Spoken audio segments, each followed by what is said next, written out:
Alors, bonjour. Mon nom est François Gérin-Lajoie. Je n'ai fait que 2 kilomètres pour venir ici. Et je suis allé en Afrique plus de 200 fois. Alors, je ne sais pas où ça me positionne, là. Alors, François Gérin-Lajoie, je suis à la tête, je suis à la direction de la Fondation Paul Gérin-Lajoie depuis 10 ans.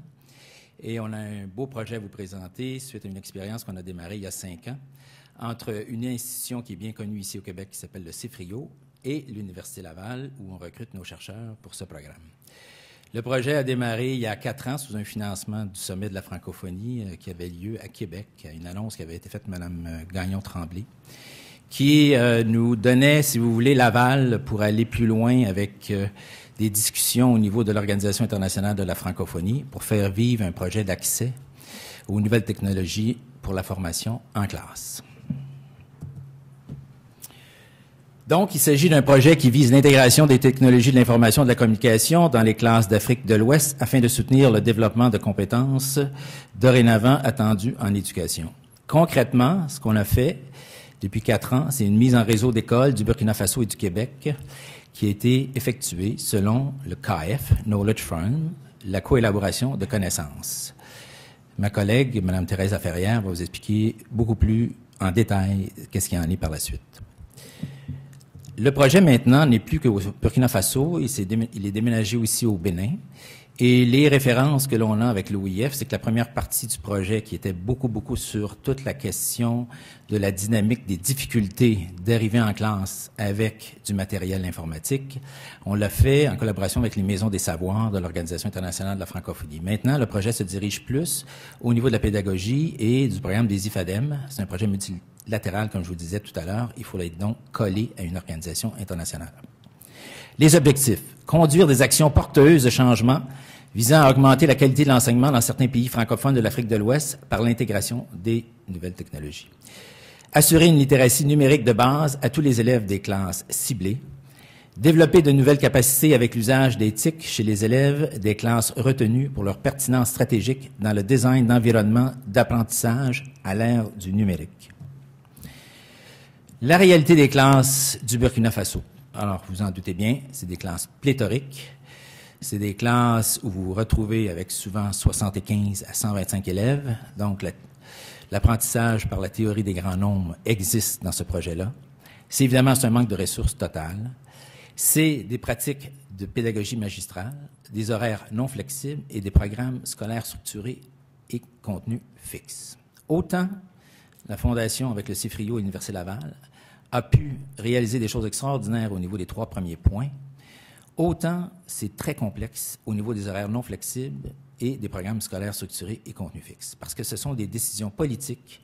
Alors, tout ce qu'on fait en ce moment, on le fait dans des heures libres, on le fait le jeudi après-midi quand il n'y a pas d'école ou le samedi matin. Alors, vous comprenez que pour nous autres, c'est aussi assez problématique quand on veut mettre des élèves du Québec en relation avec des élèves du Burkina Faso. Ceci dit, on est là, il faut qu'on se batte, il faut qu'on continue à se pointer régulièrement au niveau des dirigeants pour assurer, si vous voulez, justement le succès de cette opération. La démarche, c'est quoi? Alors, la Fondation Paul Gérin-Lajoie, on a des éducateurs à la retraite qui font partie de notre groupe des éducateurs sans frontières. Ce sont vraiment les oreilles, les yeux, les mains qui sont à l'œuvre dans ce projet. Ce sont eux qui ont vu à l'installation des ordinateurs en classe, ce sont eux qui ont vu à faire les liens avec les autorités. Qu'est-ce qu'on a fait dans l'an 1? À Ouagadougou, on a sélectionné 2 sous-groupes de 20 élèves parmi 5 classes pléthoriques. On les a initialisés, évidemment, à l'utilisation du Knowledge Forum et on a fait de l'accompagnement des enseignants burkinabés sur place et à distance. Aujourd'hui, au Burkina, nous n'y sommes plus avec nos éducateurs sans frontières et le tout se fait à distance, ce qui était le but d'ailleurs dès le départ. Vous voyez un beau tableau, vous ne pouvez pas tout voir, c'est évident. Mais c'est juste pour vous dire comment ça fonctionne un petit peu le discours collectif que l'on fait à l'entour du KF. Alors là, c'est sur la problématique de l'eau. Alors, vous allez voir qu'il y a des strates de discussion qui se développent autour de la pollution, d'autres vers le transport de l'eau, etc. Et je vais laisser maintenant Mme Thérèse Laferrière de continuer la présentation. Merci. Alors, ce que vous voyez là, c'est ce qui permet de joindre une classe du Québec éventuellement avec une classe du Burkina Faso à travers cet espace-là. Alors, de temps à autre, il y a des vidéoconférences qui commencent et qui deviennent de plus en plus stables. Alors, ça vous donne une idée là, de ce possible. Si on regarde les résultats, qu'est-ce que ça nous donne?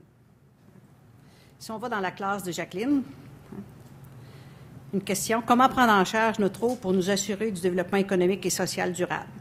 Alors, vous avez différentes contributions. Comment des élèves se sont penchés là-dessus? Alors, vous avez une note ici qui est écrite. Alors, les élèves lisent ça, se posent des questions, continuent, explorent plus loin. Vous en avez une autre ici. Alors, vous voyez que dans ce genre de forum, il y a différentes affordances aussi. Les étudiants mettent des mots-clés, ils élaborent, ils annotent, etc. Alors, tout ça, si vous voulez, pour construire le discours d'abord dans la classe, d'abord avec un sous-groupe et ensuite qui s'étend à plus d'une classe. Vous avez ici un échange là, sur les saumons. Alors, il y en a qui savent c'est quoi un saumon, d'autres qui savent moins, puis ils posent des questions. Puis ça doit s'expliquer. Hein? On est avec des jeunes ici. À un autre moment donné, ça va être sur l'ours polaire. Expliquer à quelqu'un du Burkina Faso, là, qui est en 3e année, là, c'est quoi un ours polaire? Là? Bon, les jeunes, ils finissent par se comprendre. Hein? Alors, ce que vous avez ici, c'est quelques résultats de recherche. Le niveau d'explication atteint par les élèves. Ce que vous voyez, là, il y a des opinions sans fait au tout début, mais vous avez aussi des inférences. Et l'inférence, ça, c'est quand même une mesure importante quand on examine la compréhension de l'écrit. C'est évident qu'on voudrait que des explications encore plus substantielles, mais vous voyez que c'est pas banal non plus, là, comme résultat. Et vous l'avez ici sous une forme plus d'araignée. Et c'est évident que ça prend des questions complexes. Autrement dit, il y a plusieurs réponses. Donc, des questions qui appellent à des développements longs. Si on fait juste poser une question qui fait appel à un fait pointu, et pour que le fait est mis, bien, il n'y a plus grande discussion autour de ça. Donc, l'apport du projet actif, je vous laisse lire là, quelques extraits. Vous allez lire plus vite que moi.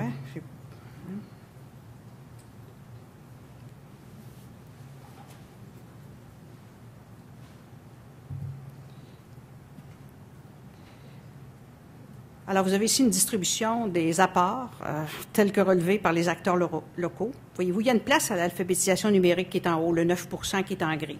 Mais c'est un aspect seulement. Vous savez que l'UNESCO arrive avec 3 grandes compétences maintenant pour les enseignants. L'alphabétisation technologique, l'approfondissement des connaissances, bien comprendre un problème, les concepts en profondeur, et aussi la création de connaissances. Même c'est la 3e grande compétence attendue des enseignants.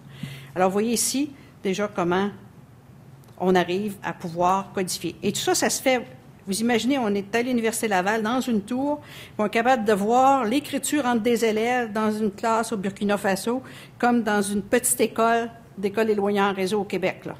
Alors, il y a une proximité. Alors, c'est ce qu'il y avait derrière le mot « distance » là, que mentionnait François tout à l'heure.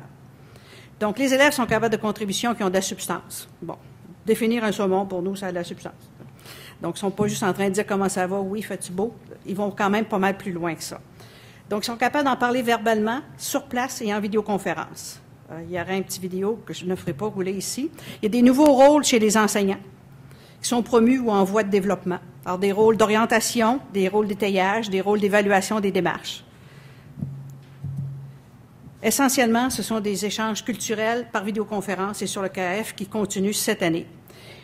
Et les thèmes explorés et les questions sous-jacentes portent sur l'air et la pollution. Alors voilà.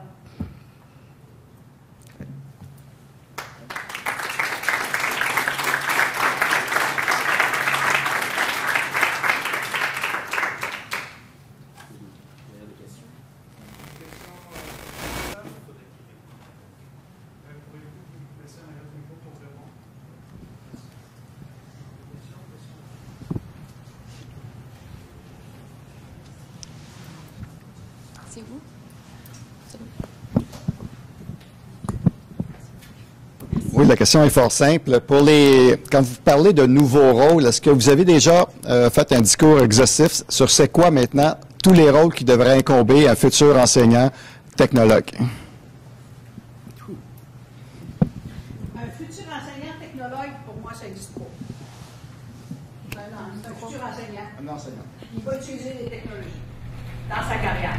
Moi, je travaille avec des stagiaires en enseignement. C'est évident que dans une carrière de 30-35 ans, ils vont avoir à l'utiliser de plus en plus.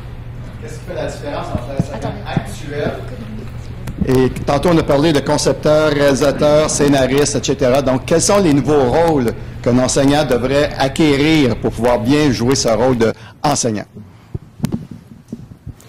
Il y a deux métaphores de l'apprentissage. Il y en a une qui s'appelle l'acquisition, donc des choses bien connues qui doivent être transmises à de plus jeunes. Et il y a une métaphore de la participation. De plus en plus, travailler ensemble sur des questions complexes pour comprendre ce qui se passe. Alors, ça revient un peu aux trois compétences de l'UNESCO que je mentionnais tout à l'heure. C'est la deuxième, l'approfondissement des connaissances. Donc, quelle est la fonction de guidance pour accompagner des élèves dans la compréhension de certains problèmes, alors que de plus en plus, il y a de l'information qui arrive de différentes manières. Alors, c'est évident qu'on pourrait décupler beaucoup les rôles, là, mais essentiellement, nous, on ramène ça beaucoup à des rôles d'orientation dans la classe, d'étayage, hein, parce que ça ne veut pas dire que ces élèves travaillent tout seuls, au contraire. Il y a une proximité du travail. Moi, quand j'ai des stagiaires en enseignement, puis ils travaillent à des tables, où les élèves sont par groupe de 3 ou 4 avec des portables, enseigner, c'est d'être présent aux tables et se rendre utile, pour que le groupe d'élèves, ou un élève en particulier, avance plus vite qu'autrement. Ça, c'est dans les questions qui sont à résolution complexe. Sinon, il y a des moments, il y a des capsules où c'est de l'enseignement. On peut décupler ça beaucoup, mais essentiellement, il faut penser, faire travailler l'élève avec l'information. Bonjour. 1, 2. Et je peux vous dire que c'est exactement ce qui se passe aussi du côté des pays d'Afrique. Évidemment, il y a une question d'apprentissage au départ, puis une question aussi d'être plus à l'aise avec l'ordinateur. Mais une fois que ça c'est fait, je peux vous dire que l'enseignant il est très fier de travailler en groupe. Et c'est donné à tout le monde de pouvoir le faire. Il y a comme une fierté, une fois que tout ça est installé, pour le travail en équipe. Il y a une fierté aussi pour faire avancer un petit peu plus les notions. Et c'est ce qu'il y a d'extraordinaire avec le KF, c'est la possibilité d'évaluer avec ce processus. Et c'est la possibilité d'en faire aussi, si vous voulez, un outil qui se rapproche très, très proche des communautés. Alors, éventuellement, nous autres, notre rôle à la Fondation Paul Gérin-Lajoie, c'est de s'assurer qu'il y a des interrelations qui se font entre les parents et les enfants. Et c'est ça qu'il faut faire aussi. 1, 2. Bonjour. Est-ce que vous pouvez développer sur la question d'alphabétisation technologique? Parce que c'est probablement le talon d'Achille au niveau des enseignants. C'est quoi votre perspective par rapport à ça? Moi, ma perspective là-dessus, c'est ceux qui savent en disent beaucoup trop, puis prennent beaucoup trop de temps pour le dire, en alphabétisation technologique. Il faut absolument être très près de l'outil qu'on va utiliser. On peut faire une séquence là, sur le tableau numérique interactif, mais tant qu'on n'a pas ce tableau-là, puis le faire fonctionner, c'est ça que ça prend. Même chose avec un ordinateur, il faut être prêt. Il faut être prêt d'un outil. Il faut aussi choisir très sérieusement les outils qu'on va faire entrer en classe. En ce moment, tout rentre. C'est n'importe quoi. Absolument n'importe quoi. Donc, écoutez ce qui vient de se passer là, au Chili en entrant des XO, puis on se fait dire « Ah non, ça ne donne rien. » OK? Bon, semble-t-il, il y a un atelier ce matin qui disait un peu la même chose face au Maine. Moi, j'avais eu d'autres informations sur le Maine dans les années antérieures. Mais si au bout du compte, on se fait dire « ça ne donne rien », il faut vraiment développer notre trousse à outils pédagogiques, choisir soigneusement, savoir pourquoi on utilise quelque chose, pour quelle activité, où est-ce qu'on va avec ça, et investir là-dedans.